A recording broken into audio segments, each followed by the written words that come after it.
Aujourd'hui, on est dans la troisième semaine de Shoresh. Donc, on va travailler le problème de Eshetish. C'est quoi Eshetish? C'est la femme d'un autre. Et on va se poser la question, pourquoi la Torah nous a interdit d'avoir des relations intimes avec une femme qui appartient à un autre homme? La première question est, comment un homme peut s'acheter une femme? Deuxième question, pourquoi la femme est interdite à moi? Si je vais aller dans la rue et j'ai un désir vers une femme, pourquoi, si j'étais avec elle dans un rapport intime, pourquoi maintenant ça me cause un problème? Quel est le problème que j'ai fait?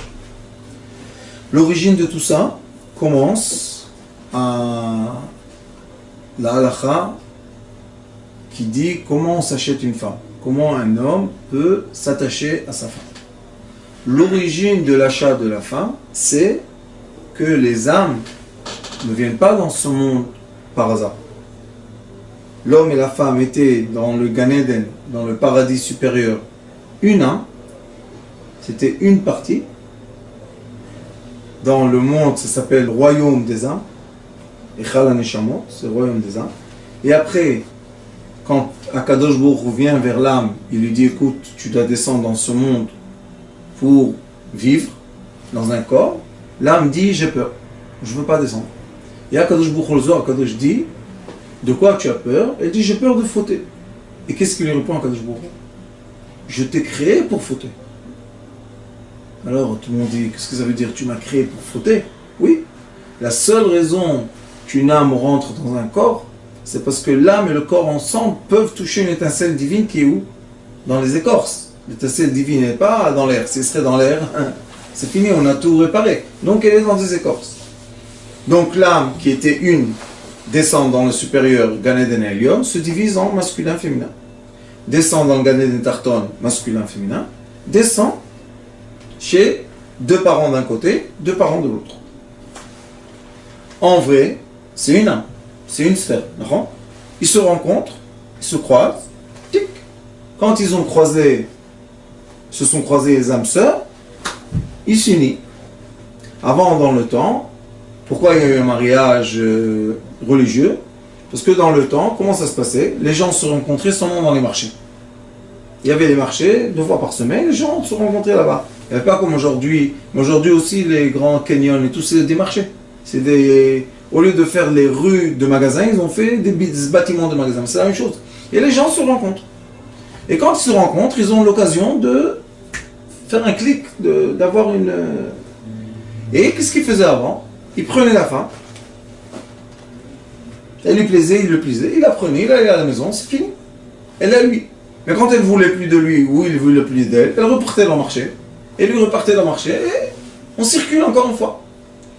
La Torah, elle a dit que comme on sait que l'âme appartient à l'homme, et c'est une sphère, donc on ne peut pas laisser ça comme ça, c'est pas possible. Qu'est-ce qu'on a fait? Les sages ont dit, on va faire une cérémonie.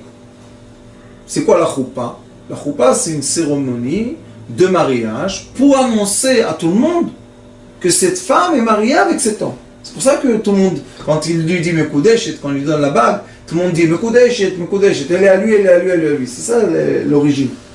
Donc, ils se rencontrent, ils vont faire une choupa.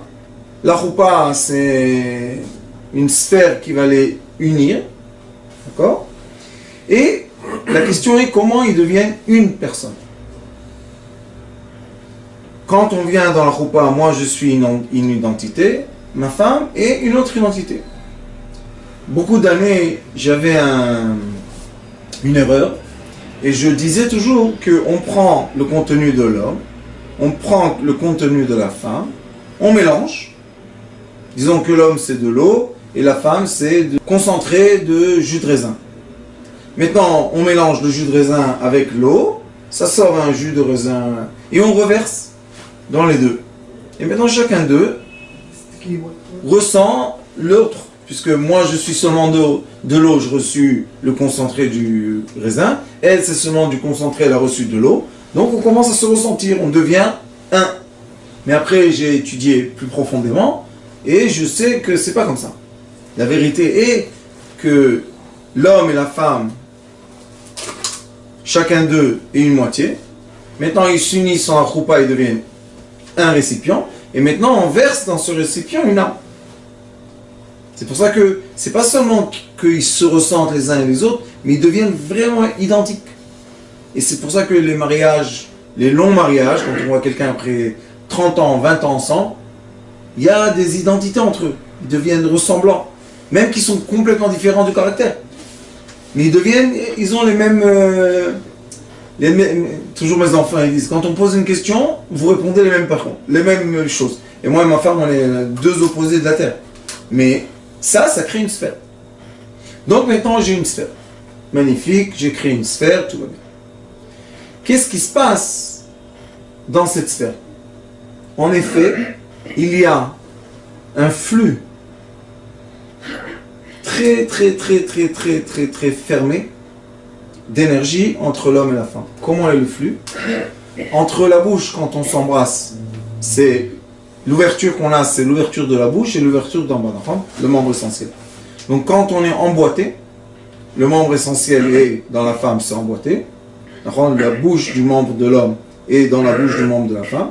Et la bouche de l'homme est avec la bouche de la femme. Et là, il y a l'énergie de vie qui circule. Et c'est une sphère entière. La preuve que ça fait naître un enfant. Et cette circulation complète nous relie à la couronne. Je vous ai expliqué ça déjà, non? Quand on les emboîte ensemble, on les relie à la couronne. Donc on est une sphère fermée, hermétique. Quand on étudie, je passe à un autre sujet, quand on étudie la cacheroute de l'animal, quand on égorge un animal, et on veut savoir que cet animal est cachère, on enlève les organes, d'accord? Et on voit si l'organe a été percé. S'il y a une aiguille dans l'organe où il a été percé ou fendu, l'animal est interdit à manger. Ça devient taref, interdit à manger. Pourquoi interdit à manger? Qu'est-ce qu'il y a? Et alors, le poumon a été percé avec une aiguille. Quel est le problème? Ils disent que quand une sphère est percée, maintenant, les entités ont le droit de pomper, de pénétrer et de pomper. Ça veut dire qu'on va manger une entité. Et on n'a pas le droit de faire entrer dans notre corps des entités. Vous comprenez où le... Alors maintenant, l'homme et la femme, c'est une sphère. Maintenant, un autre vient et veut pénétrer la sphère. S'il pénètre la sphère, qu'est-ce qu'il fait? Il perce quoi? L'entier de l'homme et la femme. D'accord? Un homme et une femme, c'est un entier, une sphère entière. Puis vient quelqu'un de l'extérieur. Et lui, il pénètre. Qu'est-ce qu'il fait? Yachetish, c'est quoi la femme d'un autre? Il la veut quoi? Pour ses beaux yeux? Non, il la veut pour faire... D'accord? Alors, il va faire quoi? Il va pénétrer la sphère entière. S'il pénètre la sphère entière, nous avons la permission des entités de pénétrer cette sphère. D'accord? Et maintenant, nous avons la femme imaginaire, c'est la femme du mauvais penchant, s'appelle la médiou. La femme imaginaire, elle peut rentrer dans cette femme-là. Et maintenant, dans cette femme, il y a Ruachra. Il y a une entité mauvaise. D'accord? Puisqu'on a percé la sphère. Et qu'est-ce qu'il est écrit Masechet Sota? Masechet Sota, c'est un paragraphe de la Mishnah qui explique tout ce problème qu'une femme a été avec un autre homme.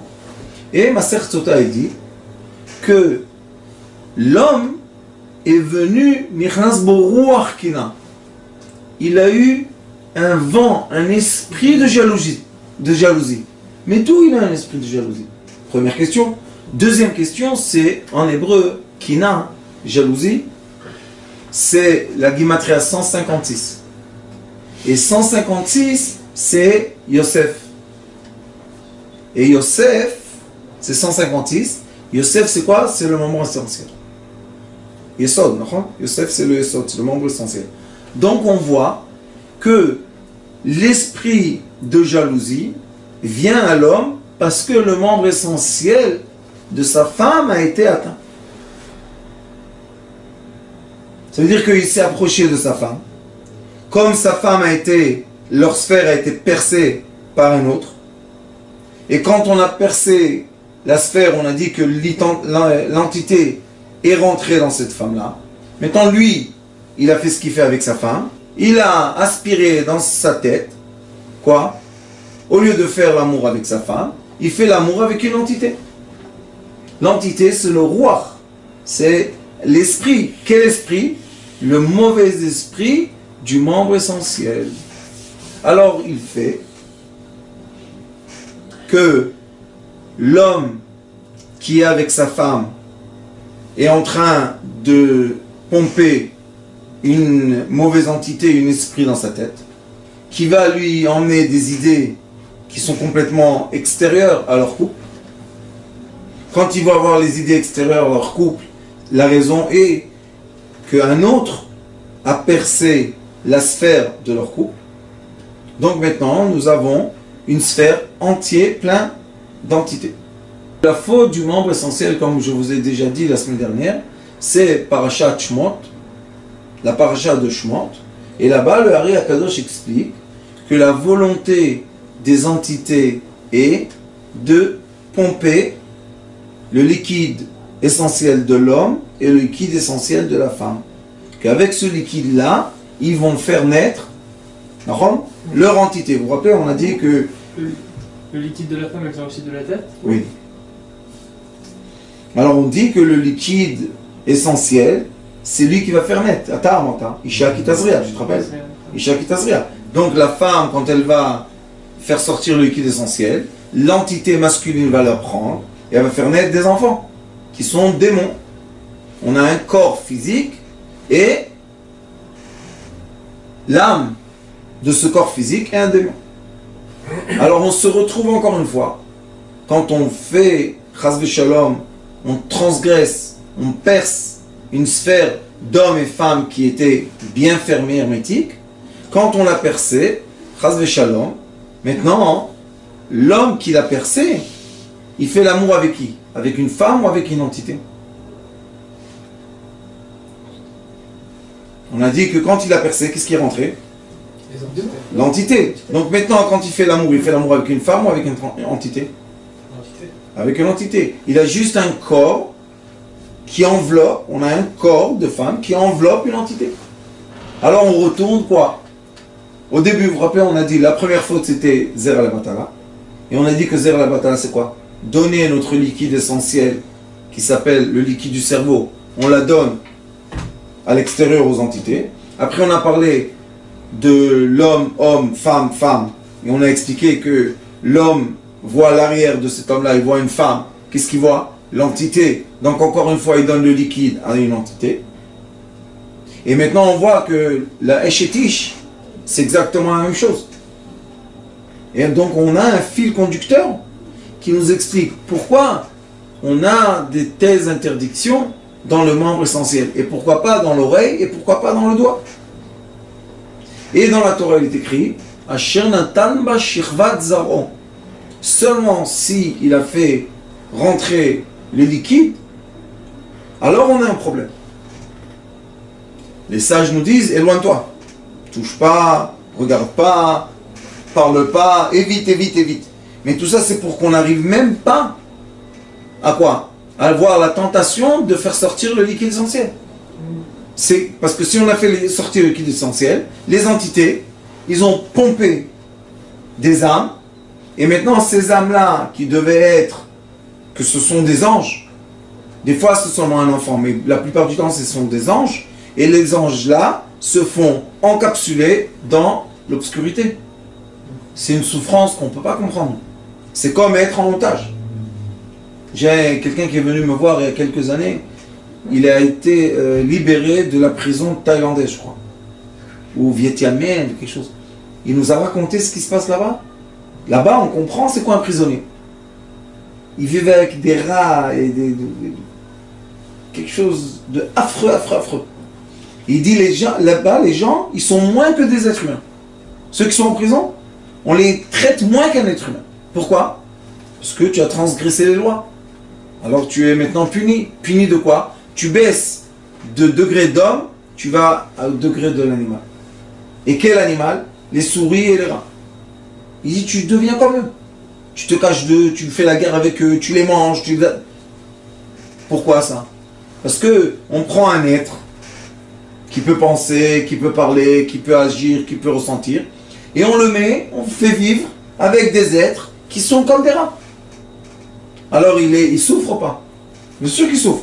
Exactement la même chose quand on prend Chas v'Shalom, le liquide du cerveau qui est le liquide de l'âme, d'âme à moire, c'est le liquide de l'âme, et on le fait sortir à l'extérieur, ça s'appelle Bachut, ou dans le monde obscur des entités. Et comme il a été fait sortir par un homme, il peut pas faire, il peut rien faire, il est emprisonné. Donc on comprend que le Eshet Ish, c'est le problème de la sphère. On n'a pas le droit de presser, de percer, de transgresser une sphère. Et c'est pas seulement hommes et femmes qui sont mariés, c'est aussi l'interdiction de voler. C'est la même chose. Une personne qui vole, elle doit percer une sphère qui est l'environnement protectif d'une personne. Donc elle perce la sphère et elle prend ce qui ne lui appartient pas. Qu'est-ce que c'est? C'est le comportement des démons. Et c'est pour ça qu'on dit que quand quelqu'un vole, il a un démon qui est rentré en lui pour lui donner cette force de ne pas avoir peur d'être attrapé ou d'être fusillé ou quelque chose comme ça. Alors on voit que tout ce qui est rentré dans une sphère d'un autre est interdit.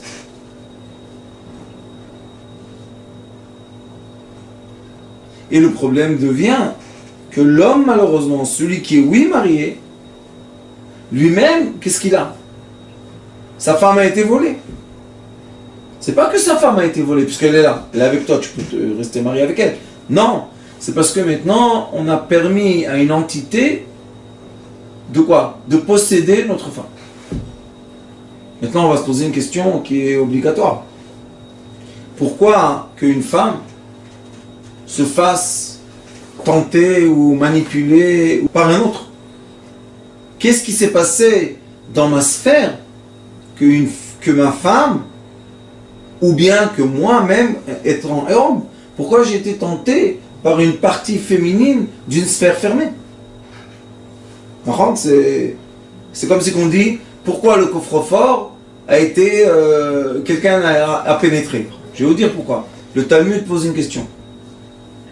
Il dit, est-ce que la souris rentre dans les trous, ou bien le trou appelle la souris? C'est une question dans le Talmud. Et il pose la même question, vous savez c'est quoi? Est-ce que la fente d'une porte a appelé le voleur à rentrer, ou bien le voleur a trouvé la fente pour rentrer? Vous savez c'est quoi la réponse? Pirtsa koret lagana. Quand on laisse une fente, une ouverture, l'ouverture appelle le voleur. Donc, le voleur, c'est pas que lui a voulu arriver, c'est lui qui a été tenté. Maintenant, si on a compris cette règle, qui est très importante dans la vie de tous les jours, si tu vois que tu commences à être tenté par quelque chose, tu dois savoir que la chose t'appelle. Maintenant, tu dois savoir te préserver. C'est le rôle d'un homme. C'est quoi le rôle d'un être? Le rôle d'un être, c'est de se retenir. Pour ça, on est fort. Si on se retient de rien du tout, la vie, ça serait un cauchemar. Mais comme on sait se retenir, on sait ne pas dire ce qu'on veut tout le temps, on sait ne pas faire ce qu'on veut tout le temps, on sait arrêter à manger, sinon on deviendrait, je crois qu'on mourrait. Vous savez qu'il y a des animaux qui mangent jusqu'à ce qu'ils meurent. Ils n'arrivent pas à s'arrêter de manger. Nous aussi, si on n'aurait pas eu dans notre cerveau une glande qui nous dit arrête, on aurait pu manger un jour, c'est fini, on est mort. Donc ça veut dire que l'être humain, sa force, c'est de se retenir. Alors ça, c'est notre rôle à nous. Mais, il faut savoir qu'il y a des fentes qui appellent le voleur. C'est quoi la fente? La femme. Si, malheureusement, c'est pas bien fermé, alors malheureusement, ça appelle l'énergie de l'homme. Il n'y a rien à faire contre ça. Et on dit que plus que l'homme veut la femme veut l'homme. Maintenant, on va se poser une question. Comment est-ce possible que je suis marié avec une femme et malheureusement, la fente est ouverte? Pourquoi la porte est ouverte? Pourquoi elle appelle quelqu'un? La réponse est qu'il était dit Achla ou Marta Pia.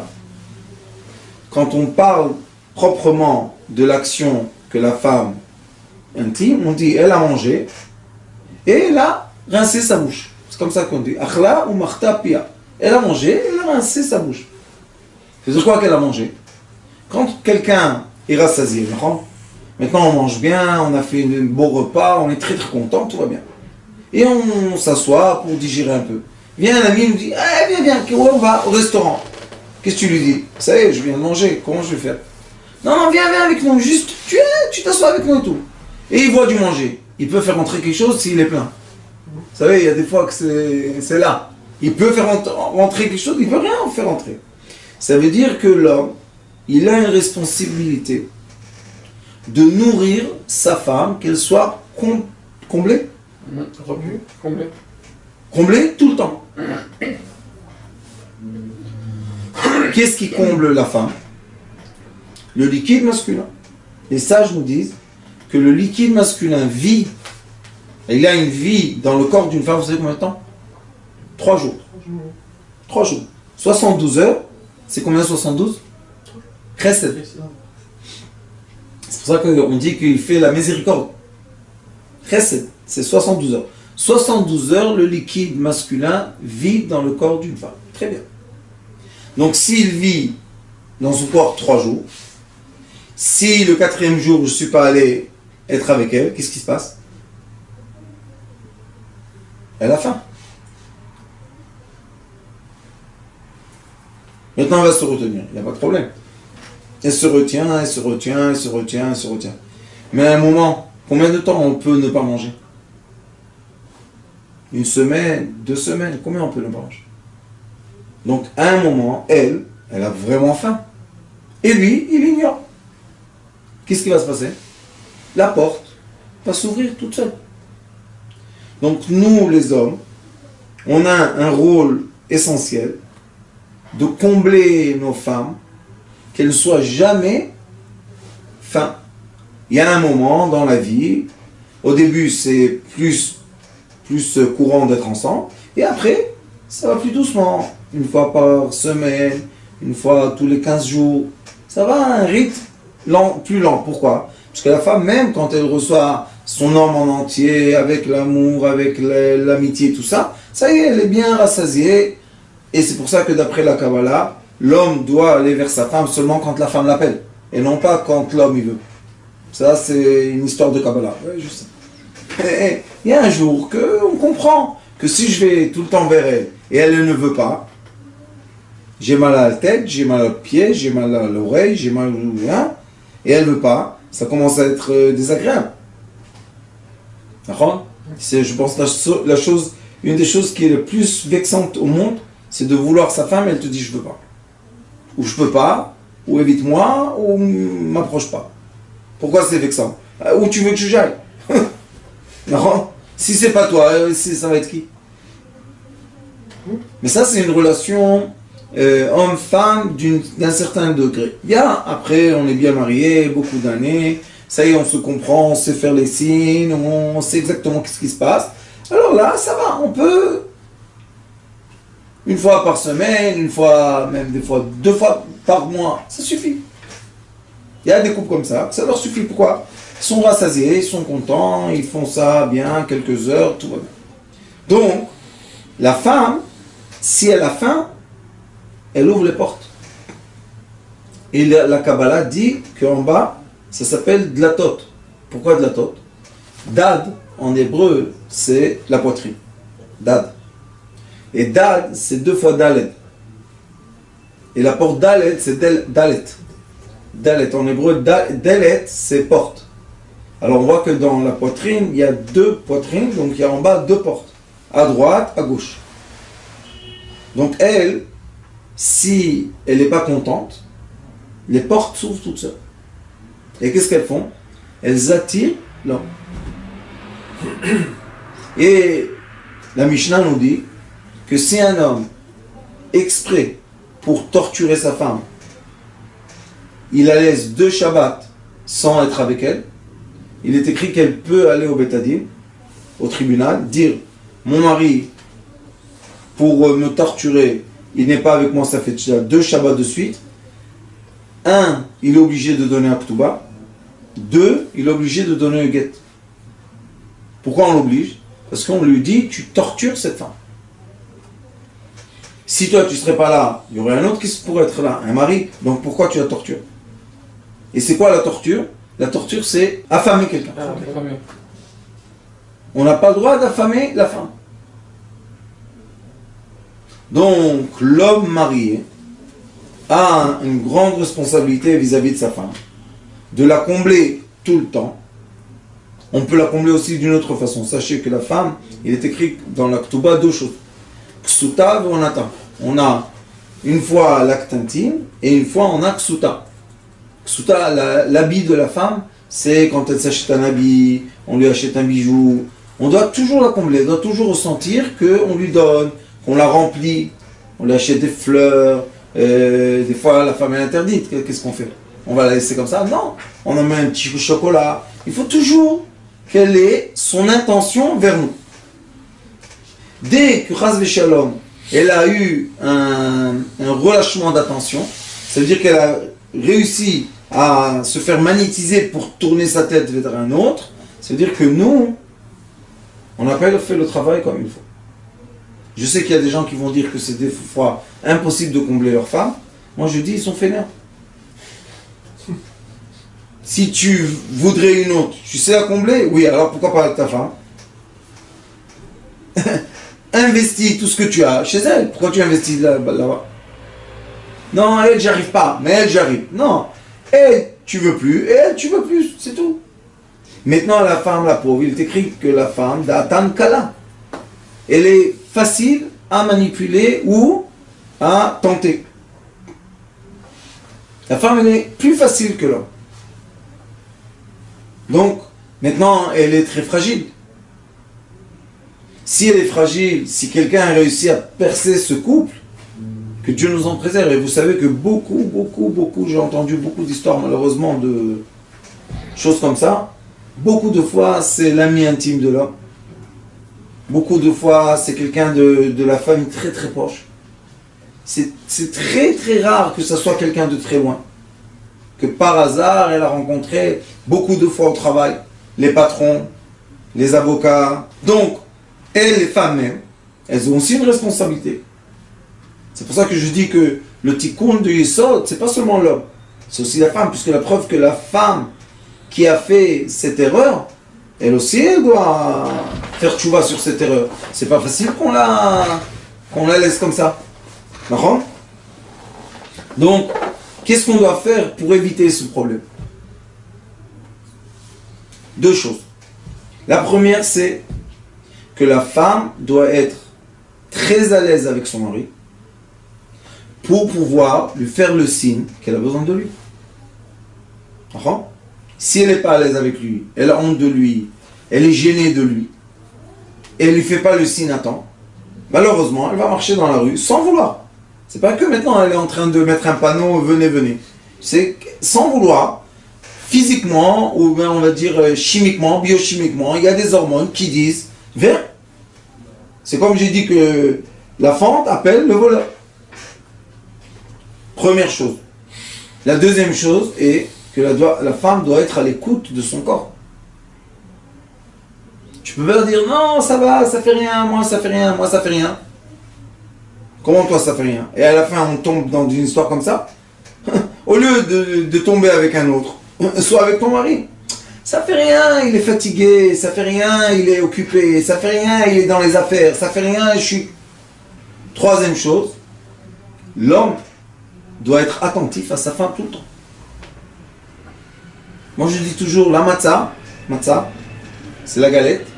La matzah, vous savez qu'il y a une halakha, il y a une règle qui dit, on n'a pas le droit de laisser la pâte un instant, parce que si on la laisse, c'est chametz, c'est plus une matzah. Une femme, c'est comme une pâte. Il faut tout le temps s'occuper d'elle. Tout le temps.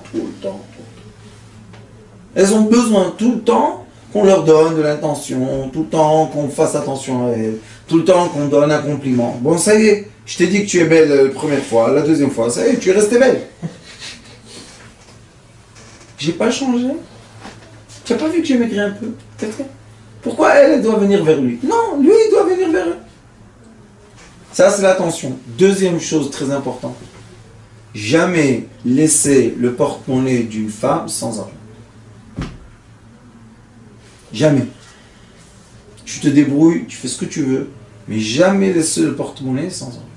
Et malheureusement, il y a beaucoup d'hommes qui prennent l'argent de la femme. Pas, non seulement ils donnent, ils prennent, et eux, ils se mettent de côté, ils font des trucs et tout, et la femme, elle reste sec. Quand elle est sec, malheureusement, l'espace de la femme ne peut pas rester sec. Qu'est-ce qu'il va attendre? Il va appeler quelqu'un qui va venir combler. Et des fois, ça commence avec de l'argent. Pas parce que c'est une prostituée, parce qu'elle a besoin d'un prêt. Tu peux me faire plaisir, tu as 200 shekels? Oui, j'ai. Elle a pris le premier 200 shekels, c'est foutu. Pourquoi? Parce que ça va commencer à être des rapports gênants.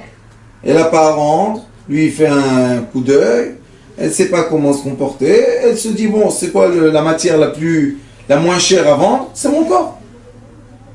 Parce que tout simplement, il y a la nature, on doit adapter, pas adapter. Les règles de la Torah sont les règles de la nature. C'est ça que les gens ne comprennent pas. Ils pensent que les règles de la Torah sont des règles qui ont été imposées sur l'homme. Non, les règles de la Torah sont exactement adaptées à l'être. C'est, je crois, l'adaptation la plus juste possible sur Terre. Donc, l'être doit toujours combler sa femme. Il doit toujours faire attention qu'elle ait dans son porte-monnaie ce qu'elle a besoin. Une fois, ma femme m'a dit, il y a quelques années, il n'y a pas longtemps, elle m'a dit, dis-moi, ça t'a l'air normal que chaque fois que j'ai pas d'argent, je dois venir demander. Pourquoi je dois venir demander? Qu'est-ce que je fais avec l'argent? Je m'achète des bijoux, Quoi? J'achète le manger à la maison, je m'occupe des enfants, j'achète... Quoi? C'est pour moi seulement, c'est pour nous tous. Elle me dit, toi, tu manges pas, tu profites pas? Je dis oui. Je lui dis, tu sais quoi? Bonne réflexion. J'ai jamais pensé à ça. Peut-être un peu le machoïsme qu'elle a besoin de me dire, Raph, tu peux donner? Je lui dis, ah, tiens, ma fille. Peut-être. Peut-être. Je lui dis, tu sais quoi? Bonne réflexion. Alors maintenant, qu'est-ce que je fais? Avant de sortir de la maison, je vais voir son porte-monnaie. Je vois, s'il n'y a pas, je mets dedans de l'argent. Même si tu mets 100 shekels. C'est pas beaucoup 100 shekels, c'est 20 euros. Même ça, si tu mets, elle sait que son mari, il pense à elle. Son mari, il veut lui donner. Son mari, il veut la combler. Donc quand elle sort dans la rue, elle va dans les roues, dans la rue, dans la voiture, dans les métros, partout, elle a quoi dans sa tête? J'ai l'homme qui me comble. Donc, elle ne va pas ouvrir les portes, malheureusement, à toutes sortes de mauvaises choses. Un autre aspect dans cette histoire de l'homme, la femme d'un homme, c'est que si moi, chas v'shalom, j'ai réussi à avoir l'envie de la femme d'un autre, et on a étudié, quand on a parlé de Zer al-Batala, que la femme, elle a aussi Zer al-Batala, et on a dit que quand elle fait Zer al-Batala, ça veut dire qu'il y a le démon qui vient profiter de son corps. Vous vous rappelez ce qu'il dit le Ari Akadosh, Shara Kavana. Donc, s'il y a le démon qui vient profiter de son corps, ça veut dire que moi, si j'ai percé la sphère d'un homme et d'une femme, et j'ai été profité de son corps, ça veut dire que moi-même, j'ai en moi une force d'un démon. J'ai des mauvaises pensées, mauvaises paroles, mauvaise conduite. Donc ça veut dire que sa propre sphère, elle a déjà été percée précédemment. À lui. À lui. Pour Exactement. pouvoir percer notre sphère. Exactement. Ça veut dire que lui-même, il y a le démon qui a réussi à pénétrer son corps. Il n'y a pas de fin à ça. Si. La fin de ça, c'est très simple. L'amour. Amour en hébreu, ahava, c'est un. Union. Echad.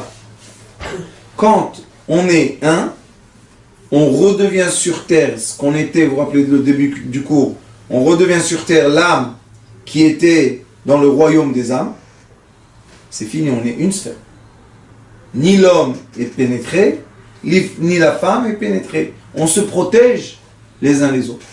C'est pour ça que quand on a étudié, ça fait des années déjà qu'on enseigne le Torah Tabayt, moi toujours, j'apprends le Hari, j'enseigne le Hari, la Halacha, toujours on voit qu'il y a un commandement qui dit protégez-vous, préservez-vous.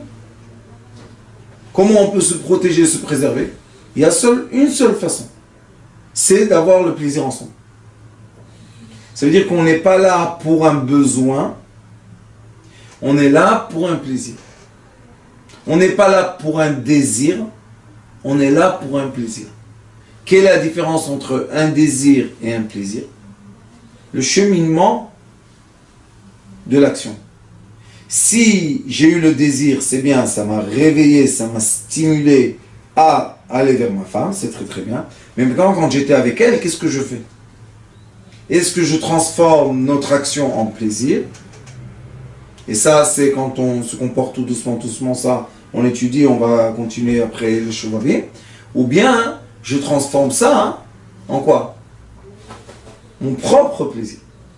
C'est pas ton plaisir, c'est mon désir.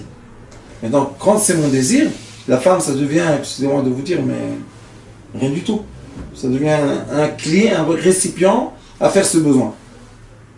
C'est pas beau. Une fois, il y a un monsieur qui m'a dit, tu sais, chaque fois que je finis avec ma femme la mitzvah, je lui dis merci ma femme de m'avoir permis de dégager toutes les mauvaises pensées que j'avais dans la tête. J'étais sûr de ce que j'ai dit. Oui, oui, oui. On m'a dit que la femme, elle est là pour qu'on ne faute pas. Je dis, les enfants qui sont nés de toi, c'est des... C'est des quoi? C'est des conséquences de... C'est bizarre un peu, non?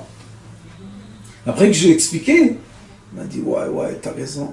Il m'a dit, mais je suis grand-père maintenant, qu'est-ce que je vais faire? J'ai dit, ben tu vas aller tuer ta petite mémé, et tu vas lui expliquer que c'est pas du tout une poubelle, et c'est une femme bien, depuis, elle a maigri 30 kilos. Vous savez, à l'âge de 60 ans de maigrir, c'est très difficile. 30 kilos elle a perdu. Il m'a dit, c'est une transformation. Je lui ai dit, oui, c'est plus une poubelle, Baruch Hashem, c'est devenu une femme. Donc on est obligé de comprendre ça, que le plaisir est une partie d'un désir, mais le cheminement, c'est quoi? C'est premièrement faire monter le liquide féminin, vous vous rappelez? Man, le liquide féminin qui monte, et après on a le liquide masculin qui descend. C'est un travail d'être ensemble. Les jeunes, ils sont ensemble quoi? 10 minutes, ils vont dormir. Mais nous... Quand on est ensemble, c'est 2 heures, des fois 3 heures, il faut bien être gentil. Et après, la femme, elle est bien rassasiée, croyez-moi. Elle s'en fout du monde entier, elle ne voit rien dans la rue. Même l'homme, quand il a bien été avec sa femme, bien le temps qu'il faut, ça c'est pas parti en... Hop, il a tout fini. Comment il marche dans la rue? Il ne voit rien du tout. Il ne voit ni femme, ni homme, ni rien du tout. Pourquoi? Parce qu'il est content, parce que le cœur est plein. Le cœur est comblé. Mais quand malheureusement le cœur est vide, alors qu'est-ce qu'il fait le cœur? C'est un aimant le cœur. Il appelle. Il appelle à l'aide. Qui vient à l'aide? Vous savez combien d'avocats de divorce tombent avec les femmes qui représentent? Des quantités. Pourquoi? Parce que la femme elle vient, et mon mari il est comme ça, et mon mari il fait ça, et mon mari m'a fait ça. Lui... C'est un héros, non? Il est là pour la protéger. T'inquiète, je serai là. À un moment, qu'est-ce qui se passe? Il est attiré. Pourquoi? Par les portes ouvertes. Mais c'est la femme d'un homme. Tu attends que tu la divorces. Un jour, il y a beaucoup de femmes qui m'ont raconté ça, qu'ils étaient les maîtresses pendant qu'ils étaient instincts de divorce de leur avocat, le jour qu'ils ont reçu le divorce, le jour, il ne veut plus d'elle. Comment ça s'appelle ça? Maim gnuvim imtaku. Les êtres humains aiment les choses volées. Pourquoi? Parce que quand ils ont volé quelque chose, ça leur dit ah, j'étais malin, on ne m'a pas attrapé. L'enfant, c'est Maim gnuvim imtaku, ça s'appelle. L'eau volée, elle est douce. Pourquoi elle est douce? Je suis plus malin que les autres, j'ai fait quelque chose que les autres ne savent pas faire. Mais c'est interdit de voler. Alors, quand même. Parce que j'ai percé la sphère. Maintenant, j'ai le goût du mauvais penchant qui me donne tout ce que je veux, jusque je deviens son esclave. Et beaucoup d'hommes, que malheureusement ont eu ce problème-là de femme d'un autre, m'ont dit que c'est un désastre. Tout tombe.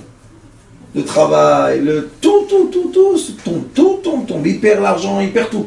Pourquoi ils ont tout perdu?